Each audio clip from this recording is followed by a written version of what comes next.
Bonjour à tous, bien-aimés. Je vous invite à une lecture dans Philippiens chapitre 2. Philippiens chapitre 2.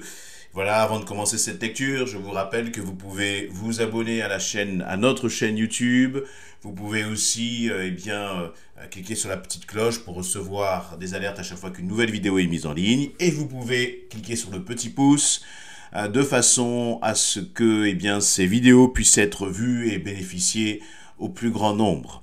Voilà, Philippiens chapitre 2, je vais lire à partir du verset 5, où la Bible nous dit ceci: « Ayez en vous les sentiments qui étaient en Jésus-Christ, lequel, existant en forme de Dieu, il n'a point regardé comme une proie à arracher d'être égal avec Dieu, mais il s'est dépouillé lui-même en prenant une forme de serviteur, en devenant semblable aux hommes. Et après s'être trouvé dans la situation d'un homme, il s'est humilié lui-même, se rendant obéissant jusqu'à la mort même, jusqu'à la mort de la croix.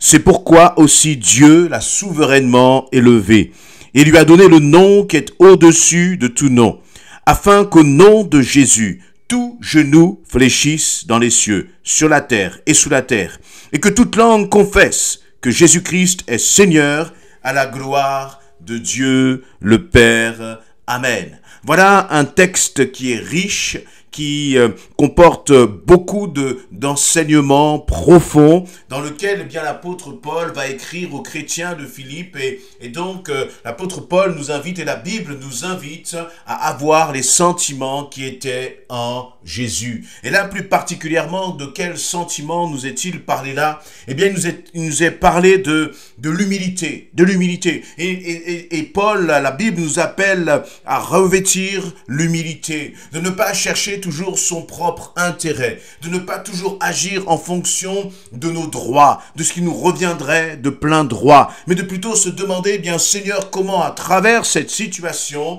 je peux te glorifier, comment je peux être agréable. Ça peut être une situation très souvent de conflit, parce que, on vous a parlé d'une façon déplaisante, on vous a blessé parfois, parfois on vous a un peu provoqué, on vous a irrité, et nous voulons, naturellement défendre nos droits. Nous voulons naturellement, il y a presque parfois une forme d'orgueil qui peut surgir en se disant, mais de quel droit me parle-t-il celui-là? De quel droit me considère-t-il de cette façon? Il va voir qui je suis, il va voir de quel bois je me chauffe. Voyez, et puis nous essayons de gagner le respect des autres parfois, justement en serrant les poings, et puis en voulant démontrer qui nous sommes. Mais la réalité, c'est que nous devons nous comporter comme Jésus-Christ s'est comporté. Et comment est-ce que Jésus s'est comporté? La Bible nous dit, et nous est dit là, qu'il est descendu de son ciel de gloire. Lui qui est Dieu. Vous voyez, il n'a point regardé comme une proie arrachée d'être égal à Dieu. Il n'a pas revendiqué sa position justement de Dieu, mais il s'est abaissé. Et donc de Dieu, il s'est fait homme. De Dieu, il s'est fait homme. Je voudrais ouvrir une parenthèse sur le fait que ces quelques lignes nous montrent bien que Jésus est Dieu. Il est revêtu de cette divinité.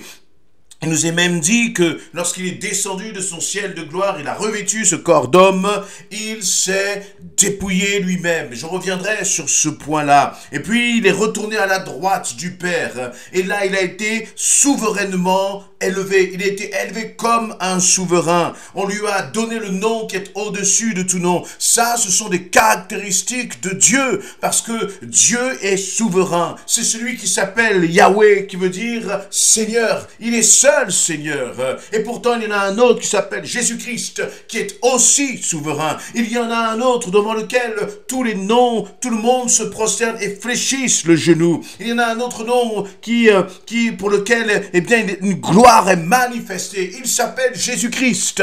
Et cela montre bien que Jésus-Christ est Dieu.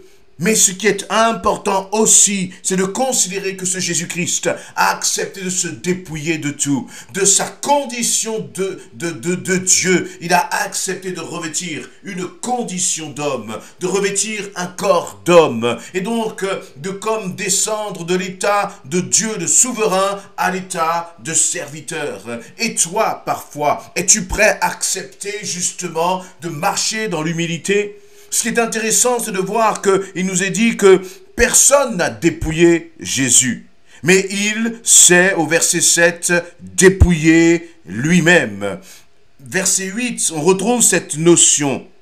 Après s'être trouvé dans la situation d'un homme, il s'est humilié lui-même. Jésus-Christ, personne ne l'a forcé à revêtir un état de serviteur. C'est lui qui a fait cela. C'est lui qui a décidé cela par amour pour toi. C'est lui ensuite qui s'est dépouillé. C'est lui qui a accepté d'être humilié. Voyez? Et Jésus a accepté tout cela. Et nous dit, eh bien, vous aussi, vous devez accepter cela parfois.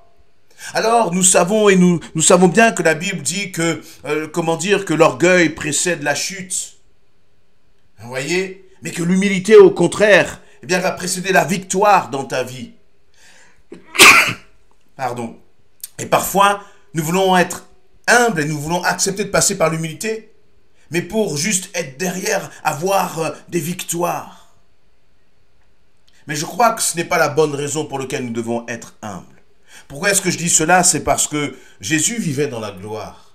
Jésus n'avait pas besoin de victoire. Et donc, il a tout de même accepté de s'humilier. Pourquoi a-t-il accepté de s'humilier? Ce n'était pas pour avoir des victoires, puisque Jésus était déjà dans la victoire. Il était déjà dans la gloire. Mais Jésus a accepté de s'humilier pour les autres. Jésus a accepté de s'humilier parce qu'il savait qu'à travers cela, eh bien, la mort serait vaincue. Il savait qu'à travers son humiliation, il allait passer par la mort, mais qu'il y aurait la résurrection derrière. Et celui à qui va profiter la résurrection, eh bien, ce n'est pas tant Jésus-Christ, mais c'est toi et moi qui pouvons dire que nous sommes sauvés parce que Jésus-Christ a été humilié. Et donc, la raison pour laquelle nous devons accepter parfois d'être humiliés, la raison pour laquelle nous devons accepter de nous humilier. Et je parle là à une épouse peut-être qui vit des choses difficiles avec son époux. Et son époux, eh bien ton époux peut-être au quotidien, là, il va il va il va te provoquer.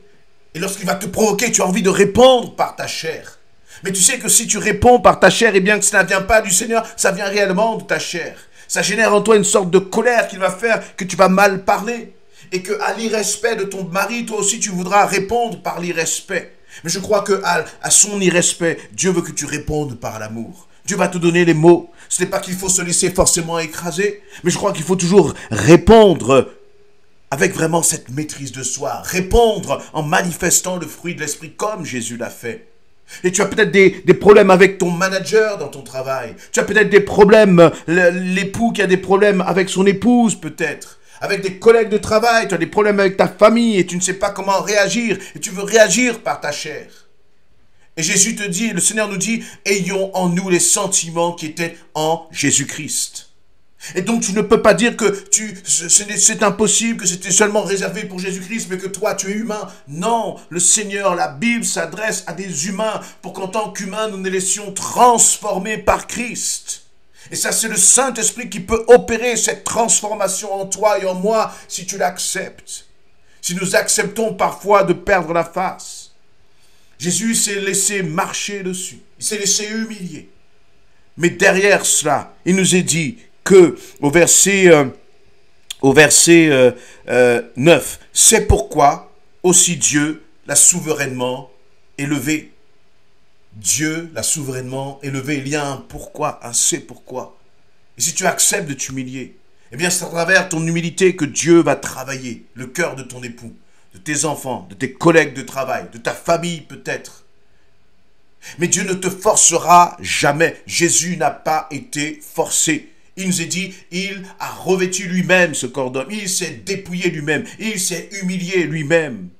Et toi et moi, acceptons-nous de nous humilier nous-mêmes, Dieu ne nous forcera jamais. Il ne fera jamais peser comme un joug sur nous en disant « tu dois t'humilier ». Mais c'est nous qui devons dire « Seigneur, je désire m'humilier » afin que ta volonté s'accomplisse. Et je ne veux rien gagner en retour. Pourquoi est-ce que j'insiste sur cette mention de ne rien vouloir gagner en retour? C'est que parfois nous pouvons penser je vais m'humilier, comme ça je vais avoir une belle victoire en retour de mon humiliation ou de mon humilité. Ce sont deux choses différentes. Je parle là plus de l'humilité que de l'humiliation, de l'humilité. Et le Seigneur, eh bien, je crois, nous dit nous devons accepter de nous humilier parce que nous aimons l'autre. Tu dois accepter de t'humilier parce que tu aimes ton mari, tu aimes tes collègues de travail, tu aimes ta famille. Et c'est pour cela qu'il faut t'humilier. Jésus, encore une fois, ne s'est pas humilié parce qu'il voulait avoir une quelconque gloire. Il avait déjà toute la gloire. Mais il s'est humilié par amour pour les autres. Le moteur de notre humilité, ce n'est pas d'obtenir des choses de notre Dieu. Le moteur de notre humilité, la raison même de notre humilité, ça doit être plus d'amour pour les autres. C'est pour cela que Jésus, dans son amour, a pu dire à la croix, « Pardonne-leur, Seigneur, ils ne savent pas ce qu'ils font. » Alors que le Seigneur change nos caractères, change nos mentalités, pour que nous puissions regarder les autres avec cette même compassion, pour que nous puissions nous humilier. On voit qu'il y a une force dans l'amour. L'homme croit que c'est en montrant justement sa capacité à répondre aux autres, à résister aux autres, c'est en montrant, son caractère qu'il va montrer aux autres qui il est. Et nous croyons très souvent que c'est ça qui montre notre force. Mais Jésus-Christ a manifesté sa force à travers son humilité. Il a manifesté la force de son amour à travers son humilité. Et je crois que c'est ce que le Seigneur attend aussi de nous. C'est qu'à travers notre humilité, nous puissions montrer que nous sommes des hommes, des femmes forts en Jésus-Christ. Non pas par le moyen des hommes, mais par le moyen du Saint-Esprit. Soyez encouragés et bénis à travers ces paroles. Et je crois que nous pouvons dire, Seigneur, change-moi et transforme-moi encore. Je veux m'humilier.